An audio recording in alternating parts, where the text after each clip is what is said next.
Okay, friends. So today we are going to learn about the points of staffing.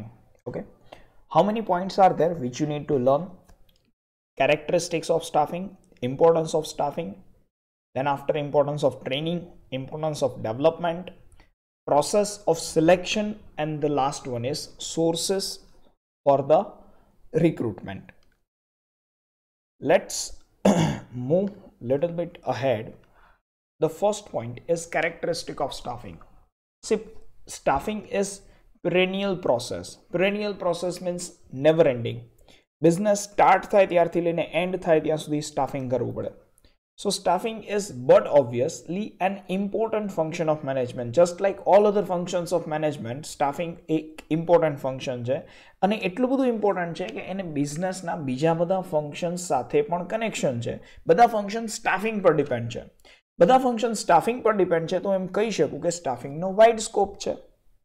હવે આ જે સ્ટાફિંગનો wide scope છે, બરાબર, આ જે સ્ટાફિંગનો વાઇડ સ્કોપ છે, આ સ્ટાફિંગ ને એટલો બધો વાઇડ સ્કોપ છે, it is concern with human relations. Staffing is connected with human relations. અને આ હ્યુમન રિલેશન્સ કેવા હોય? બરાબર છે, ઘડીકમાં કિટ્ટા ને ઘડીકમાં બુચ્ચા. બરાબર છે, ગમે ત્યારે ગમે તેની સાથે વાંકવું પડે આપણને તો. So it is dynamic. So staffing is dynamic process. And last I can say that it is capital expenditure.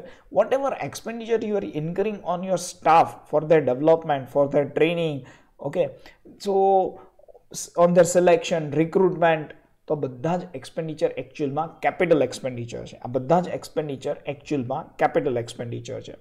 Okay, let's move fast. Perennial process, important function, just like all other functions of management. બીજા બધા જ functions આના પર depend છે.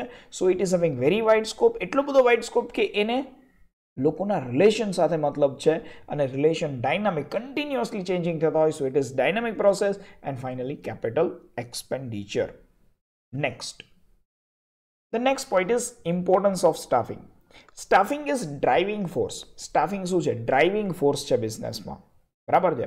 Driving force મતલબ આખું business આપણા જે કન્ટેન્ટેડ મતલબ નોલેજેબલ એમ્પ્લોઈઝ છે એ ચલાવે છે. હવે આવા જે એમ્પ્લોઈઝ છે they are actually limbs of business enterprise. મતલબ એમ કહી શકું કે પ્લાનિંગ છે, બ્રેઇન છે, તો આ બધા એન્ટરપ્રાઇઝ, આ બધા લોકો છે બિઝનેસના હાથ પગ છે એમ કહી શકાય. બરાબર. અને એકલો હાથ કે એકલો પગ તો કામ કરી નથી શકવાનો. They have to work in harmony. બરાબર, કોઈ એક માણસ તો કામ નહીં કરી શકે. They have to work in harmony. તો સ્ટાફિંગનું ઇમ્પોર્ટન્સ જુઓ તમે કે આખું બિઝનેસ એ ચલાવે છે, બિઝનેસના હાથપગ જેટલું ઇમ્પોર્ટન્સ છે અને પાછું બધા લોકોની વચ્ચે હાર્મોનાઇઝડ રિલેશન રાખે છે.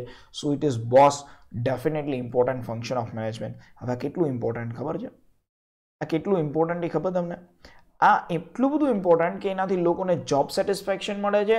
અને લોકોને જોબ સેટિસ્ફેક્શન મળે, સમજો, લોકોને જોબ સેટિસ્ફેક્શન મળે તો એ બિઝનેસની પ્રેસ્ટીજ કેટલી વધે. જે બિઝનેસમાં લોકોને જોબ સેટિસ્ફેક્શન મળે મતલબ દરેક માણસ બિઝનેસ માટે સારું જ બોલે છે તો એ બિઝનેસની પ્રેસ્ટીજ વધે. પણ બોસ એક વસ્તુનું ધ્યાન રાખજો કે તમારા બિઝનેસમાં પ્રેસ્ટીજ વધી અને તમે શાંતિથી બેસી ગયા કે અચ્છા આપણા બિઝનેસની તો જોરદાર પ્રેસ્ટીજ છે, તો ધ્યાન રાખજો તમારા બિઝનેસની પ્રેસ્ટીજ કુકરની જેમ સીટી વાગી જશે. બરાબર. કન્ટિન્યુઅસલી સ્ટાફિંગ કરતું રહેવાનું, કન્ટિન્યુઅસલી સારા એમ્પ્લોઈઝને રિક્રુટ કરતું રહેવાનું, કન્ટિન્યુઅસલી ખરાબ એમ્પ્લોઈઝને ટ્રાન્સફર આપી દેવાનું કે કાઢી નાખવાના, કન્ટિન્યુઅસ બેઝિસ પર એમને એપ્રિશિએટ કરતું રહેવાનું, કન્ટિન્યુઅસ બેઝિસ પર એમને ટ્રેનિંગ અને ડેવલપમેન્ટ આપતું જ રહેવાનું. બરાબર છે.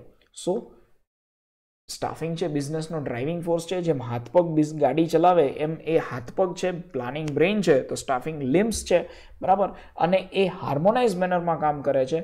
ભાઈ લિમ્સ હાથપગ જેટલું ઇમ્પોર્ટન્સ છે એનું. So it is important for other functions of management.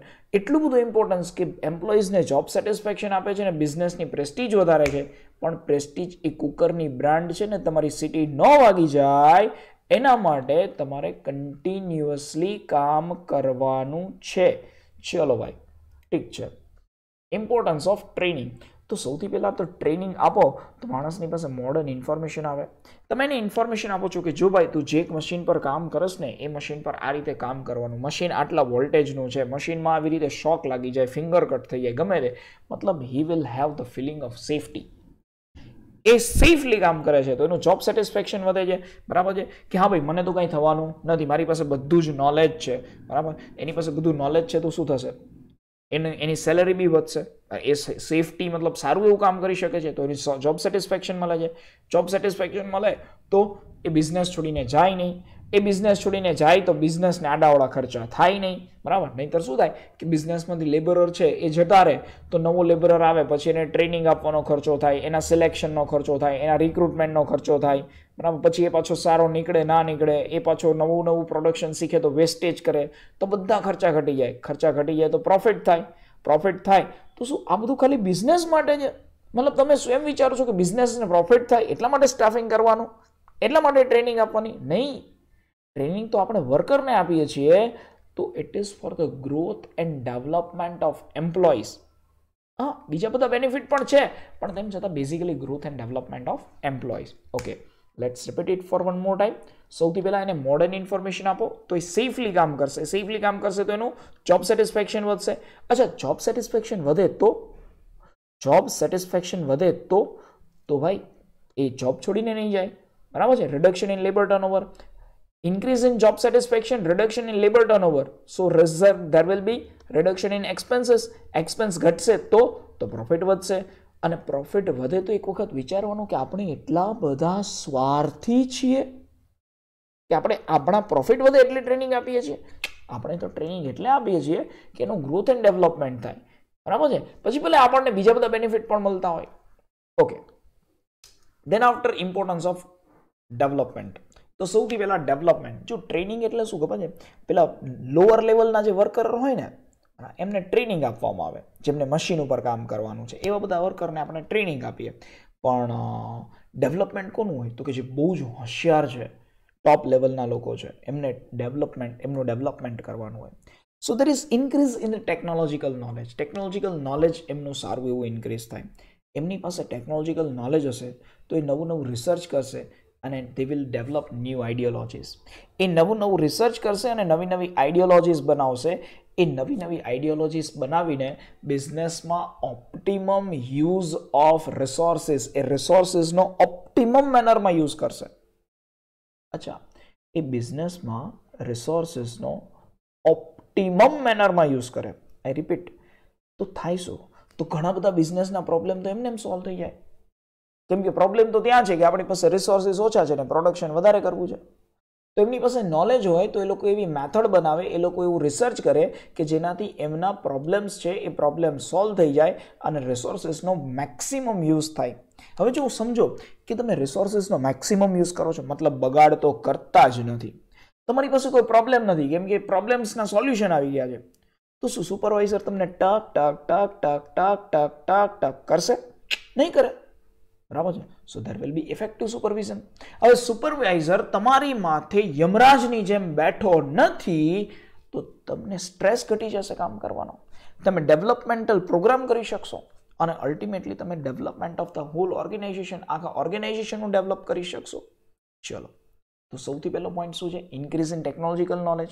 તમારું ટેકનોલોજીકલ નોલેજ વધે તો રિસર્ચ એન્ડ ન્યૂ આઈડિયોલોજી, તમે નવી આઈડિયોલોજી ડેવલપ કરશો.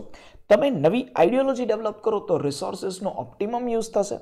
રિસોર્સિસનો ઓપ્ટિમમ યુઝ થશે તો ઘણા બધા પ્રોબ્લેમ તો એમને એમ સોલ્વ થઈ જશે. અરે ભાઈ, રિસોર્સિસનો ઓપ્ટિમમ યુઝ થાય છે, પ્રોબ્લેમનું સોલ્યુશન આવી જાય છે, તો સુપરવાઇઝર તો એકદમ ઇફેક્ટિવ મેનરમાં કામ કરશે. સુપરવાઇઝન એફેક્ટિવ થશે તો તમને સ્ટ્રેસ નહીં રહે કામ કરવાનો. સ્ટ્રેસ નહીં હોય તો તમે ડેવલપમેન્ટલ પ્રોગ્રામ કરશો અને developmental program ultimately development of the whole ઓર્ગેનાઇઝેશનમાં કન્વર્ટ થશે. ચલો, પ્રોસેસ ઓફ સિલેક્શન. સૌથી પહેલા સિલેક્શનની પ્રોસેસમાં આપણે શું કરીએ તો વેલકમિંગ એન્ડ પ્રાઇમરી મીટિંગ. સૌથી પહેલા આપણે શું કરીએ? Welcoming and primary meeting. બરાબર છે કે ભાઈ આવો, ભાઈ એવું ના હોય પેલા હોટેલમાં જાઓ કે વેલકમ ડ્રિંક આપે, એવું ન હોય, બરાબર છે, વેલકમ બસ ઇનફ.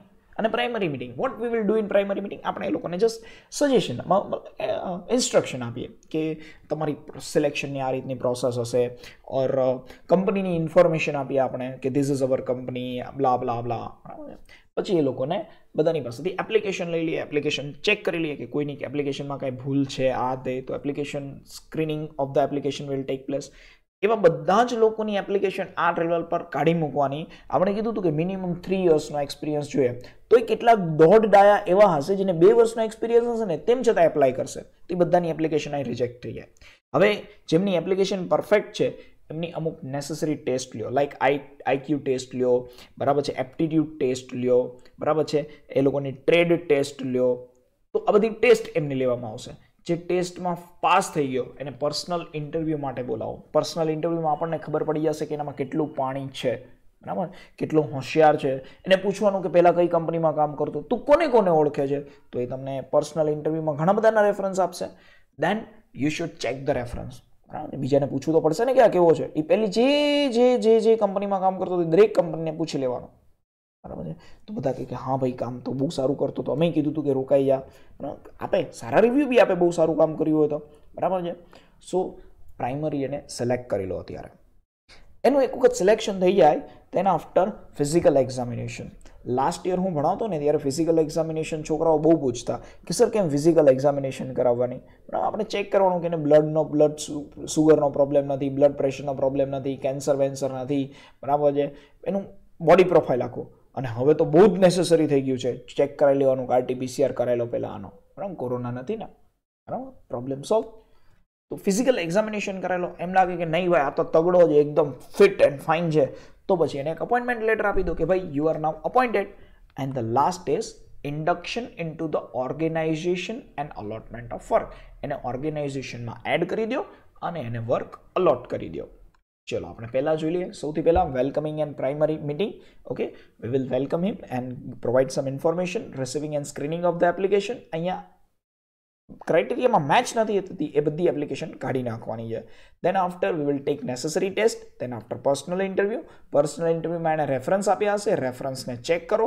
એમ લાગે કે ભાઈ ડાયો માણસ છે તો પ્રાઇમરી બેસિસ પર સિલેક્ટ કરી લો. અપોઇન્ટ નથી કરતા આપણે, ખાલી સિલેક્ટ કરીએ છીએ. અને ત્યાર પછી એનું ફિઝિકલ જે બોડી પ્રોફાઇલ છે આખું ફિઝિકલ એક્ઝામિનેશન લઈ લો. ફિઝિકલ એક્ઝામિનેશનમાં બી પાસ થઈ જાય. દેન આફ્ટર અપોઇન્ટમેન્ટ લેટર આપી દો. અને અપોઇન્ટમેન્ટ લેટર પછી હવે એને ઓર્ગેનાઇઝેશનમાં એડ કરો અને એને થોડું ઘણું વર્ક આપી દો. હવે આ બધું કરવા માટે એમ્પ્લોઈઝ આવશે ક્યાંથી? તો employees comes through 2 sources. One is internal and one is external. બરાબર છે. Internal is very straight forward. એક તો પ્રમોશન. તમારા જ બિઝનેસમાં કોઈ માણસ છે એને પ્રમોશન આપી દો, બરાબર છે. તમારા જ બિઝનેસના કોઈ માણસને પ્રમોશન આપી દો, બરાબર. અધરવાઇઝ જે માણસ જ્યાં કામ કરે છે ને, બરાબર, ત્યાંથી એને ટ્રાન્સફર આપી દો. કોઈ એક જગ્યાએ કામ કરે છે, ભાઈ તારી અહીં જરૂર નથી, તું બીજા ડિપાર્ટમેન્ટમાં જતો રહે. અધરવાઇઝ એને પ્રમોશન એન્ડ ટ્રાન્સફર બંને આપો, બરાબર. એને પ્રમોટ બી કરો અને બીજા ડિપાર્ટમેન્ટમાં ટ્રાન્સફર બી કરો. તો આ 3 વસ્તુમાં આપણે કોઈ બહારના માણસની જરૂરત જ નથી પડતી. આપણા બિઝનેસનો માણસ ચાલી જાય. અધરવાઇઝ આપણા બિઝનેસમાં જે કામ કરે છે ને કહેવાય કે ભાઈ તમારા ફ્રેન્ડ્સ એન્ડ રિલેટિવ્સને જો જોબની જરૂર હોય તો business is ready to give them job. 2 benefit થશે. એક તો આપણા એમ્પ્લોઈઝના જ ફેમિલી કે ફ્રેન્ડ્સ કે રિલેટિવ્સ હશે તો એ લોકોનું સારું એવું બોન્ડિંગ હશે, બરાબર. તો they will work in to good manner. અને they will be offer to the business also કે ભાઈ આ બિઝનેસમાં મારા ભાઈને કે આ બિઝનેસમાં જે કાંઈ પણ છે એ મારા કોઈ રિલેટિવને જોબ મળી ગઈ. So that will be good. Otherwise તમે એવું કરી શકો કે જે બિઝનેસમાં રિટ્રેન્ચ મતલબ કાઢી નાખ્યા હતા જે એમ્પ્લોઈઝને, એમને પાછા બોલાવી શકો. Now, these are not the employees who committed some fraud or those who are not doing work in a proper manner. Say, for example, due to COVID-19, if we have retrenched some employees, કે business પાસે અત્યારે કંઈ કામ જ નથી તો ભાઈ હવે તમે નીકળી જાઓ, બરાબર છે. તમે તમારી રીતે આપણે અત્યારે એમ્પ્લોઈઝ છે એ એમ્પ્લોઈઝને ઓછા કરી નાખવા પડે એવું છે કેમ કે બિઝનેસ પાસે કામ જ નથી. તો એવા employees, those who were actually capable but still due to lack of work we have retrenched them. તો આપણે એવા એમ્પ્લોઈઝને પાછા બોલાવી શકીએ. અધરવાઇઝ આપણે એક વેઇટિંગ લિસ્ટ બનાવ્યું હોય જ્યારે આપણે લાસ્ટ ટાઈમ રિક્રુટમેન્ટ કરી, so actually we were in need of 10 employees but in reality 50 employees were selected and out of them top 10 employees were given job. Okay, so remaining 40 workers were in waiting list and we have assured them that in future if we need any kind of recruitment, if we need to go under the process of recruitment, then definitely we will call you. So we should call them. If they are not employed anywhere, then it will be easy for us. Okay, so let me repeat the steps. First of all, promotion, આપણા જ કોઈ એમ્પ્લોયને promote કરો, બહુ સારી વસ્તુ છે, એ વધુ ઇન્થુસિયાસ્ટિક મેનરમાં કામ કરશે. ટ્રાન્સફર આપી દો કોઈને બીજી કોઈ જગ્યા પર, અધરવાઇઝ પ્રમોશન બી આપો ને ટ્રાન્સફર બી આપો, પ્રમોટ કરીને બીજા ડિપાર્ટમેન્ટમાં મોકલી દો. અધરવાઇઝ એને એમ કહો કે ભાઈ તું તારા ફ્રેન્ડ્સ કે રિલેટિવ્સને કહે ને આપણે કામ માટે કોઈ માણસોની જરૂર છે. અધરવાઇઝ જેને પહેલાં કાઢી નાખ્યા હતા એને કહો કે ભાઈ સાહેબ હવે તો કામ બિઝનેસ સારો ચાલે છે, બરાબર, તમે તો અમારા કેટલા જૂના એમ્પ્લોય હતા, થોડુંક 15-20 રૂપિયાનું બટર મારી દો, આવી જશે જો એને ક્યાંય બીજી સારી જોબ નહીં હોય તો. And the last one is waiting list. બરાબર, આ બિચારા તો બાયણાની બહાર રાહ જોઈને ઊભા જ છે કે છેલ્લે ક્યાંય કોઈનો મેળ ન પડે તો we are waiting in waiting list. બરાબર છે. ચલો, એક્સટર્નલ, બહારથી કેવી રીતે એમ્પ્લોઈઝ લાવવા? તો બહારથી એમ્પ્લોય, ચલો હું તમને એક વસ્તુ પૂછું કે બહારથી એમ્પ્લોય કેવી રીતે આવશે બિઝનેસમાં? તો કે સર કેમ આવા પ્રશ્નો પૂછો છો, કે ખાવામાં આડું અવળું આવી ગયું છે? ઓબ્વિયસલી ગેટમાંથી જ આવશે ને, ઓબ્વિયસલી ગેટમાંથી આવશે. તો ગેટ ઉપર જ એક નોટિસ લગાડી દો, રિક્રુટમેન્ટ એટ ગેટ, માણસની જરૂર છે. હવે તમે રિક્રુટમેન્ટ એટ ગેટ માણશો ને એટલે તમારી પાસે બે લોકો આવશે, એક તો એકચ્યુઅલમાં વર્કર આવશે અને બીજો છે ને એક દોડડાયો માણસ આવશે. બરાબર છે. અધરવાઇઝ એક કામ કરીએ, આનો સિક્વન્સ આપણે થોડો ચેન્જ કરીએ, હું ભૂલી ગયો. તમારે શું કરવાનું ખબર છે? તમારે જસ્ટ અ સેકન્ડ, હા, તમારે ગેટ પર એડવર્ટાઇઝમેન્ટ લગાડી દેવાની કે અમારે માણસની જરૂર છે. એટલે તમારા 2 પોઈન્ટ થઈ ગયા. રિક્રુટમેન્ટ એટ ધ ગેટ મતલબ ગેટ પર એક એડવર્ટાઇઝ લગાડી દેવાની કે અમારે માણસની જરૂર છે. આ વાંચીને તમને કોઈક એક માણસ મળવા આવશે, ડેફિનેટલી કોઈક એકાદો તો આવશે જ તે, who is contractor and jobber. એમ કહેશે કે આવું શું ગેટ ઉપર તમે લગાડ્યું છે, તમે મને કહો ને, હું તમને સીધા માણસો લાવી દઉં. મેં કીધું એમ કેવી રીતે? તો મને કે મારી પાસે બહુ બધી મોડર્ન મેથડ્સ છે એમ્પ્લોઈઝને રિક્રુટ કરવાની. જો એક વખત રિપીટ કરું છું, મેં ભૂલ કરી દીધી, એટલે રિક્રુટમેન્ટ એટ ધ ગેટ. બરાબર, તો આ 2 પોઈન્ટ એક સાથે યાદ રાખવાના છે કે થ્રુ એડવર્ટાઇઝમેન્ટ આપણે શું કર્યું છે, ગેટ પર એડવર્ટાઇઝમેન્ટ લગાવી દીધી છે રિક્રુટમેન્ટ માટેની. એટલે 2 પોઈન્ટ યાદ રહી ગયા તમને. હવે આ એડવર્ટાઇઝમેન્ટ જોઈને એક ડેટ સાનો આવશે, તેને આપણે કોન્ટ્રાક્ટર એન્ડ જોબર કહીએ છીએ કે સાહેબ મારી પાસે 200-300 માણસોનું લિસ્ટ છે, તમે કોઈ એવા માણસો હું તમને આપું. મેં કીધું એમ કેવી રીતે? મને કે સાહેબ અમારી બધી મોડર્ન મેથડ્સ છે. કીધું હે, શું હોય તમારી મોડર્ન મેથડમાં એકચ્યુઅલી? તો એણે કીધું મારો છે ને એજ્યુકેશનલ ઇન્સ્ટિટ્યૂટ સાથે સારા કોન્ટેક્ટ છે, પછી એમ્પ્લોયમેન્ટ એક્સચેન્જ સાથે સારા કોન્ટેક્ટ છે અને ટ્રેડ યુનિયન સાથે સારા કોન્ટેક્ટ છે. એને 3 લોકોના ઓપ્શન શું કામ આપ્યા એ સમજાવો. બરાબર, પહેલાં એ મને કહે કે મારે છે ને બધી એજ્યુકેશનલ ઇન્સ્ટિટ્યૂટ સાથે સારા કોન્ટેક્ટ છે. મેં તો મારે નહીં જોતા એજ્યુકેશનલ ઇન્સ્ટિટ્યૂટવાળા. બરાબર છે, મારે નથી જોતા. શું કામ? Because they are just fresher, હજુ તો એ ભણીને બહાર નીકળ્યા હોય. બરાબર છે, સીધા એમને હજી ભણવાની ડિગ્રી બી ના મળી હોય ને એવાને મારે જોબે નથી રાખવા. તો મને કે એમ્પ્લોયમેન્ટ એક્સચેન્જ. બરાબર છે, આજે થોડા સિનિયર હશે, થોડો ઘણો એમને એક્સપિરિયન્સ હશે. મેં કીધું એવા બી નહીં, હવે એમ્પ્લોયમેન્ટ એક્સચેન્જમાં મને એ બી નથી ગમતું. મને કે સાહેબ પ્રીમિયમ ક્વોલિટીના લોકો આપું, ટ્રેડ યુનિયન, જે મેઇન ટ્રેડ યુનિયનની સાથે કનેક્ટેડ હોય ને એવા પ્રીમિયમ લોકોની રિક્રુટમેન્ટ કરી દઉં, તમે ખાલી નામ બોલો. તો એની પાસે મોડર્ન મેથડ છે ભાઈ, 3 જગ્યાએથી રિક્રુટમેન્ટ કરી શકે છે. Okay, so let's repeat external sources. સૌથી પહેલા એ શું કરે છે તો કે ગેટ પર એડવર્ટાઇઝમેન્ટ લગાડી દે છે કે ભાઈ માણસોની જરૂર છે, અને એડવર્ટાઇઝમેન્ટ વાંચીને કોણ આવે છે તો કે કોન્ટ્રાક્ટર અને જોબર. શું કામ આવે છે તો કે સાહેબ હું તમને સારામાં સારા લોકો આપું. મેં કીધું કેવી રીતે? તો કે મારી પાસે મોડર્ન મેથડ છે. કીધું એમ શું છે મોડર્ન મેથડમાં? તો મને કે સાહેબ એજ્યુકેશનલ ઇન્સ્ટિટ્યૂટ સાથે આપણા સારામાં સારા કોન્ટેક્ટ છે. મેં કીધું માર નહીં જોતા એવા લોકો, એ તો હજી ભણતા હોય. બરાબર, હજી ભણ્યા ના હોય ને એમને જોબ આપી દેવાની. મને કે સાહેબ એમ્પ્લોયમેન્ટ એક્સચેન્જ. મેં કીધું એ ભણીને એમને ક્યાંય કોઈ કામ ન આપે ને એટલે એમ્પ્લોયમેન્ટ એક્સચેન્જમાં પોતાનું નામ લખાવે કે મારે નોકરી જોઈએ, મારે એવાય નથી જોતા. તો મને કે સાહેબ ટ્રેડ યુનિયનમાંથી સીધા એમ્પ્લોઈઝ ઉપાડો, સારામાં સારા એમ્પ્લોઈઝ છે, સારામાં સારી કંપનીઓમાં કામ કરતા હોય, ટ્રેડ યુનિયનની સાથે કનેક્ટેડ હોય. મેં કીધું આ એ ચાલશે.